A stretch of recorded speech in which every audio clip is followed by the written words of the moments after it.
అందరికీ నమస్తే అండి. మటన్ కర్రీ ఇలాగా ఈ పొడేసి చేస్తే చాలా బాగుంటుందండి. మటన్ శుభ్రంగా కడిగి నూరి పెట్టుకున్న అల్లాన్ని ముక్కలకు బాగా పట్టించాలండి. ఈ గిన్నె కుక్కర్లో పెట్టి 5-6 విజిల్స్ వచ్చే వరకు ఉడికించుకోవాలండి. 4 ఎండుమిరపకాయలు, కొద్దిగా ధనియాలు దోరగా వేయించుకోవాలండి. ఈ చల్లారాక మెత్తగా నూరుకోవాలండి. ఆఖరిన వెల్లిపాయలు కూడా వేసి బాగా నూరాలి.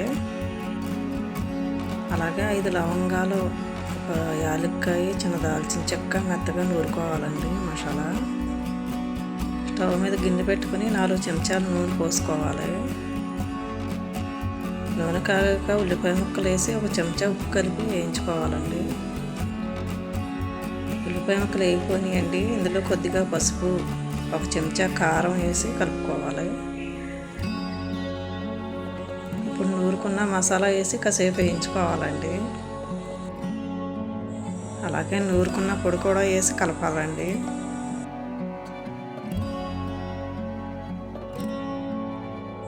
ఇప్పుడు ఉడకబెట్టుకున్న మటన్ని నీళ్ళతో సహా ఈ గిన్నెలో పోసేయాలి.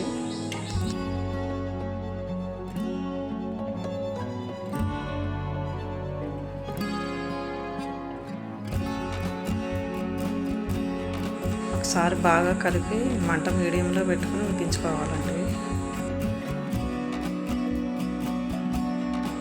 కూర ఉడికిపోయిందండి. ఇలాగ ఈ పొడి చేసుకుంటే మటన్ కర్రీ చాలా రుచిగా ఉంటుందండి.